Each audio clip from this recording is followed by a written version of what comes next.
We've almost made it through another hurricane season. Find out how our beaches fared next on Inside St. Lucie.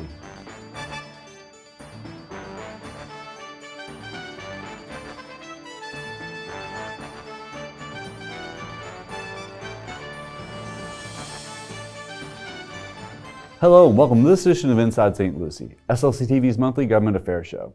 I'm your host, Eric Gill, Communications Director for St. Lucie County. And on today's show, my guest will be St. Lucie County Commissioner Jamie Fowler and our new Port, Inlet, and Beaches Director, Josh Revord, who will give us an update on sea turtle nesting season and how our beaches fared during this past summer. But before we meet our guest, here's some upcoming events and announcements from the Board of County Commissioners. Several St. Lucie County departments will be participating in the 8th Annual Indian River Lagoon Science Festival taking place on Saturday, November 18th from 10 a.m. to 3 p.m. in downtown Fort Pierce at the Riverwalk Center located at 600 North Indian River Drive. This free event brings together people of all ages to discover the wonders of science, technology, engineering, art, and math while celebrating the biodiversity that can be found in and around the Indian River Lagoon. For more details, visit irlsciencefest.org.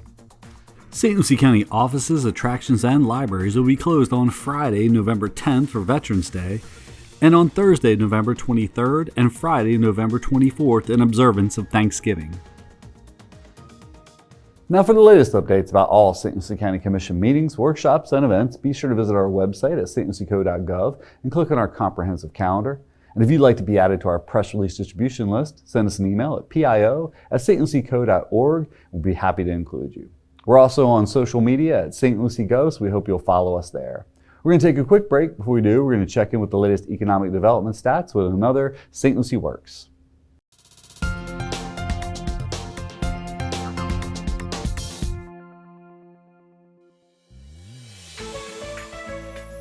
St. Lucie County's tourism revenue decreased by nearly 19% for August compared to the same time frame a year ago. Roughly 20% of the revenue came from private vacation rentals, while 80% of the stays were in traditional commercial properties. Year to date, the county's bed tax collections are 7% higher than last fiscal year. Overall building activity in unincorporated St. Lucie County decreased by 9% in August, with 1,247 permits submitted compared to July. Those submissions were a 7% decrease over the same month 1 year ago. According to the Florida Realtors Association, the median home sale price in St. Lucie County in August was $395,000, a 1% increase over last year, while condo values increased by 18% with the median price at $324,950. St. Lucie County's unemployment rate remained nearly the same in August at 3.8% compared to July's 3.7%. Statewide, the unemployment rate was 2.7%. The largest increase in the labor force on the Treasure Coast was in education and health services, followed by leisure and hospitality, and then government. There were roughly 5,300 more jobs in St. Lucie County, a 3.2% increase compared to last year. If you work for a local business looking for skilled or trained labor, be sure to contact the staff at CareerSource as they can assist your company with its recruitment and training needs. And if you're an individual looking for a job, they can help you as well. Visit the CareerSource online at careersourcerc.com or call 1-866-4U-2-HIRE. Welcome to Inside St. Lucie. I'm your host, Eric Gill, and I'm joined by St. Lucie County Commissioner Jamie Fowler. Good morning, sir. Thanks for coming on. And our new Port, Inlet, and Beaches Director, Josh Revord. Yeah, good morning, Eric. Nice I got that right? Yeah, you did. I just got to remember the acronym PIP, right? Port, Inlet, and Beaches. Yep. Sometimes I Yep, the confuse acronym is them, Mr. Pibb. Yeah, Yes. Mr. Pibb. Well, if it's okay with you, Commissioner, I thought we'd start with Josh. It's been a while since he was on the show. And the last time he was on, he was our coastal engineer. Separate, or senior coastal engineer, Yes. I think, Yes. separate from the port, but we created a new department this past 6 months or so. Yeah. Tell us a little bit about why that so makes what sense. essentially happened with the new administration, they decided to separate the port and the airport. Clearly the port really in that marine field, and so they were looking to find someone new to take on the port. And because of my previous experience with the erosion district and the senior coastal engineer, a lot of things fit together very well. A lot of good relationships that we have. With the Army Corps of Engineers and the Florida Department of Environmental Protection. So everything fit in well, and now I'm the director of Port, Inlet, and Beaches, the newest department in the county. Well, congratulations. And like it said, it makes sense because you work with the Army Corps of Engineers, the port director's got to make sure that turning basin stays Correct. you know, there's a lot of dredged at the navigation right, aspects, and a lot of these projects are dealt with the Army Corps of Engineers, and so the relationship's already there, so a lot of synergies. Sure. And it helps that we already have a tenant. The tenant was already in place, and the Yes. contract was already done, and so it's, So now I'm a landlord. yeah. And they pretty much take care of themselves, other than working do. through us on improvements. Yeah, right? so what we do is, my job is to look after their operations. When they want to modify the space, I'm there to look and make sure that it's consistent with the county's needs. And if everything goes well, then they can operate on the port, be able to improve the port, and then we also get to retain those assets moving forward. So it's a win-win for us, it's a win-win for them, and it seems to be working very well at the moment. We'll come back and dive into port a little bit more, but Commissioner, you have a new title as well, right? I do. My son Easton, he's 5 weeks old. 5 Congratulations. weeks old, a couple days ago. Yes, thank you. How's it going? Getting sleep? Working on it. Working on it. Lots of coffee and really good under eye concealer. Makes wonders. Goes wonders. It probably will put things in perspective now when you're on the dais, right? When you're thinking about these votes, do I want to change? I have a future generation now, right? It really is. I mean, it's something I always took serious, but once you are a parent, it's really paramount and definitely takes on a life of its own. Absolutely. Start digging into school board stuff. And I know we don't, the Board of County Commissioners is not over the school board, but now you're going to have a vested, as Absolutely. a father of 2 kids who is, and still in the school system. So, yes, absolutely. yeah. Well, Josh, let's jump back to the port a little bit and director, because I think at first, they got that contract and were up and running right as the pandemic hit. They kind of slowed their operations, but they seem to be working pretty full speed now. I mean, there's usually 3 or 4 boats sitting in the yard. Yeah, so there's a season. I say boats, I mean mega yachts. They're quite large. They seem to be getting their feet. Clearly, this type of operation is seasonal. There's a lot of seasonality, a lot of people going to Europe and coming back. And so clearly they're at that point in time where they're getting the infrastructure, they're getting the clientele, and they're slowly starting to scale up. And that's really what we want them to do. We want them to put the improvements there so that it becomes a destination for these mega yacht owners. And a lot of things go into that too, and some people don't understand. Like, you can build a facility, but also you need some of those amenities. You need some of those things that are close by, because these are folks that have a lot of money. They want to spend their money. They want to go to places and destinations. So I think as time progresses, we've seen Keaton's Landing come up. A lot of those things that may be consistent with those end users come up in the area. We'll see more and more traffic. Yeah. And we're not quite out of the woods yet with hurricane season, but we got through the worst part. Usually September. I always say September's the worst time to live in Florida. It's brutally hot, and you start watching college football, and everybody's wearing pants and long sleeves. And why aren't we? It's still 98 degrees here. But we were lucky this summer, and we had a very successful sea turtle nesting season. Yeah. So this year was stellar. It was one of our record years. Kind of give you an idea, the last 2 years we had about 7,000 to 8,000 turtle nests along the St. Lucies 21 miles of shoreline. This year we're already past 12,000. Wow. So we have surpassed all the records that we've had going back to the 70s. So very good year. It's a good testament to the cooperation we have with the other departments here in the county. So with ERD and with planning and with the code enforcement folks, we put together all those scopes of work to deal with lighting, to deal with people that are impacting the sea turtle nest. So all those things put together, plus the beach nourishment side, it's been a winning combination. Absolutely. And they've done some great turtle walks through the environmental resources and EAI, which is our contracted company to monitor those nests. And I did a couple, just went along to take pictures and stuff, but it's always educational, even for me who's lived here. I think it's interesting. They don't mark every nest. No, they don't. They know, but where they're at, but they don't mark them. Because I found it interesting that they said the raccoons were figuring out the little tape. That meant there's breakfast there, and they were going, or coyotes even. Yeah. We have coyotes. Yeah. There is some predation. And so one thing to put it in perspective, when you look at the total number of nests that happened here in St. Lucie County this year, it amounts to about 1 nest every 9 linear feet of beach. Wow. So when you think about that, you take 3 strides. And you put your umbrella in the sand, you might be stabbing a sea turtle. Correct. So the magnitude is very, people don't understand it. We only mark anywhere from 5 to 15% of nests in certain locations, and in some locations we don't mark any. We just do a GPS of them. So it's one of the things that we like to give back to the community in terms of construction on the beach during the sea turtle monitoring window, is you don't know what's there. I'll give you an example. We were out there, somebody started doing some work on one of their docks, and or they're doing walkovers, and they started to move in that space. We ultimately sent them a photo of all the nests, and there was within 50 feet there was 30 nests within that location. So it's really the coordination with the landowners, making sure that they do the things in the appropriate time, allows for us to be successful and let those hatch, the nests hatch. And Yeah. this year, aside from our numbers, correct me if I'm wrong, Josh, but don't we have the highest sea turtle nesting numbers in the state of Florida as well? Very, very close. Yeah. We are Okay. one of the Yeah. main destinations for these sea turtles, and it continues to go up. So Right. we're going to continue that trajectory. Yeah, that's amazing. And our team worked with them too to create a sea turtle dashboard, so folks Yes. could, go in there and get the latest updates and numbers. Yep. and- Every month we tips and- update all the nests within the entire St. Lucie County. It's a co-op between us, the state park, and In-Water Consulting, who also does some monitoring for FPL. So we combine those all just to bring them back to the residents so that they can see what's happening on the beach and take a little pride in it, because we are one of those destinations that have that resource, and we should definitely take care of it. Yeah, and environmental resources staff recently did a volunteer planting at Walton Rocks last summer. We didn't have a direct hit from Hurricane Nicole. I mean, you would say probably it was a direct hit because it cost you. Any hits a direct. Yeah. But we did have some washover. I mean, there was some vehicles that were stranded in the parking lot, Right. and Yeah. that shut that beach down for a couple months. It did. We had overwash. It ultimately cost us about $100,000 to get all that material back onto the beach.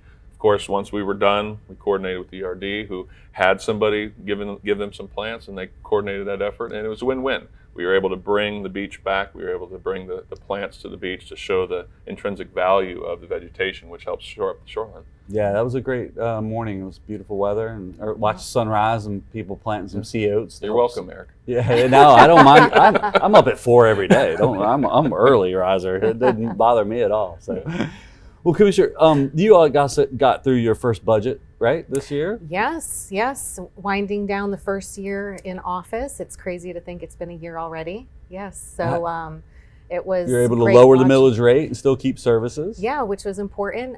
This year was really for me about kind of sitting back, watching, learning. So I can't wait next year to really kind of get my hands dirty, so to speak, and dig in and see what good stuff we can bring to the county residents. And looking ahead, I know the board, there's a lot of big projects coming before, and we're a lot of special meetings, and Yes. it's been a while since we've had those midnight meetings. There's been a couple, but yes, yeah, absolutely. There's as growth continues to come to our county, it's important that we continue to work with our cities to the north and south of us and make sure that we're doing what's best for the residents. And right, we're all residents, so we're all vested and want to make sure we're doing the right thing for the county. Yeah, and it is, I've talked with other commissioners on the show. There's that fine line, managing growth and then property rights. Yes. I'm allowed to come, and we're not. Some people think, well, stop developing. It's not the county commissioners that are going to these property owners saying, hey, you should put Exactly. 7,000 homes there. It's Absolutely. That's right. That's an excellent point. So, if it's zoned properly, then and they want to build according to that zoning, then we have very little say so. And another thing that I've learned too is you've got a lot of property owners that have held property for 20, 30 years, kind of just sitting and waiting for St. Lucie County for today to happen, for, the spotlight to be on us as down south has kind of gotten built out and there's not really a lot of room. And so, they're looking to the Treasure Coast, us, Martin County, Indian River County, respectively. Yeah. So, yeah.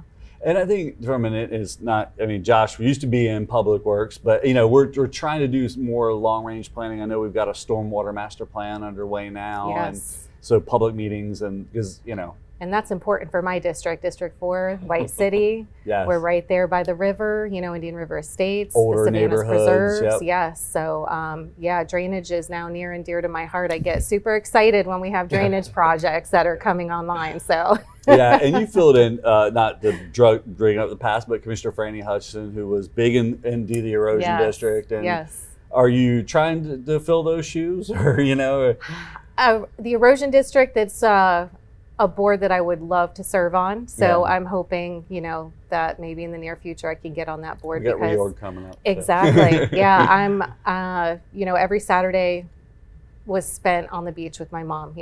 Get up, pack a lunch, pack everything we need, and we'd be out on the beach. So between that and it's kind of my, when I need to think, it's my quiet space. Herman's Bay is one of my favorite spots Okay. to go when I need to kind of just get away and think. So, yeah, beaches are definitely a love of mine. Yeah, and Josh, I know you hear this all the time when we do renourishment projects, and you're dumping millions of dollars and it's just washing back out.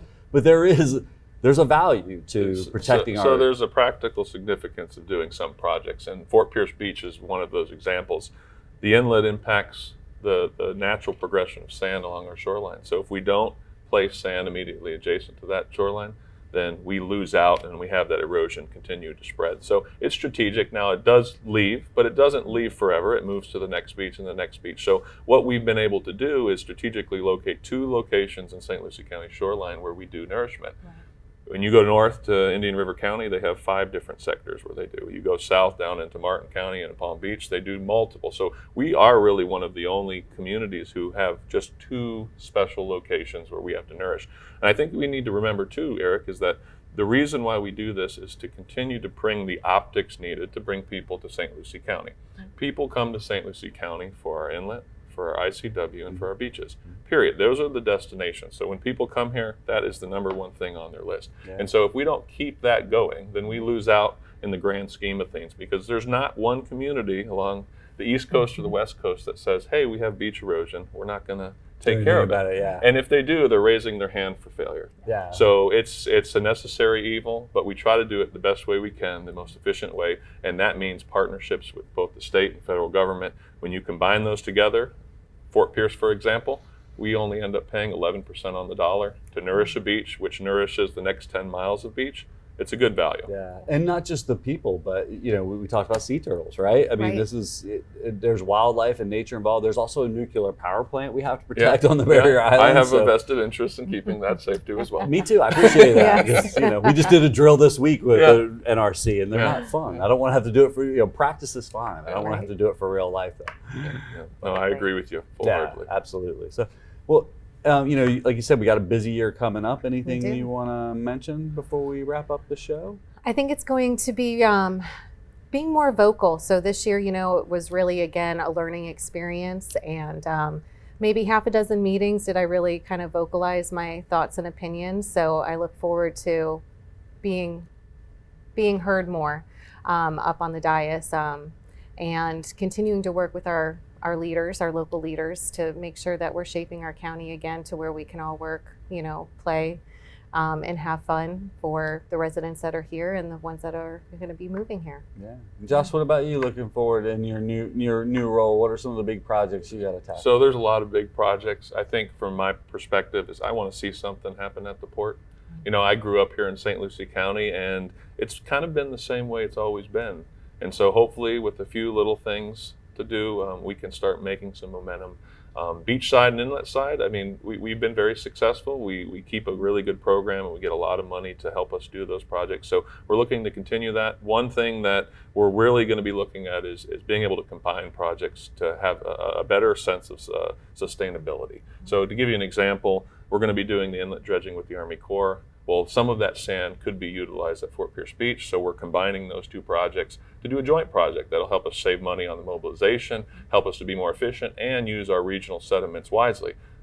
Another project, when we were impacted by Hurricane Nicole, Martin County is about to do their project. They got money from the Corps. We got money from the Corps, so we're going to try to combine those projects in the future. So that might be a year, 2 years out, but the idea is start finding those regional partners, start collaborating, find ways to make things more efficient and more sustainable. And so that's really where we're going to head with the Port Inlet and Beaches Department, is how do we make something that's sustainable? Yeah, I know the granting agencies always love it when it's, municipalities working together. They can stretch those dollars, like you said. Mobilization makes sense. So. You got to find the synergies, because the dollar doesn't go as far as it used to. So you got to be able to make some combinations to make things work. Yeah. Awesome. And Josh is always great at having shovel-ready projects when grants become available, which is really crucial. So, Yeah. Awesome. It's relationships. You got to have That's good it. relationships with all your counterparts, and when you do that, you're able to figure out how to do things and how to do them well. Awesome. Well, thank you both for coming on the show today. Thanks for having us. Yeah, thank you, Eric. Don't go anywhere. We're going to take a quick break. Before we do, we're going to check in with another Public Works project with another project update. The Public Works Department continues to serve the citizens of St. Lucie County with a solid, dependable infrastructure program. The Seminole Road chip seal project included installing a double layer of chip seal and adding pavement markings. Chip sealing is a cost-effective way to improve roadways and increase the lifetime of a roadway. The additional pavement markings provide drivers with important information about the layout of the road and enhance the safety of the roadway for the public. For more information about St. Lucie County infrastructure projects, visit stlucieco.gov. We hope you've enjoyed this edition of Inside St. Lucie, and we hope you'll tune in again next month. If you have topics or subjects you'll see covered here on the program relating to St. Lucie County government, give us a call at 772-462-1791 or send us an email at pio@stlucieco.org. And if you'd like to see previously aired episodes of this or other SLC TV programs, visit our YouTube page at youtube.com/stluciegov. I'm your host, Eric Gill, for myself and the staff. Thanks for watching.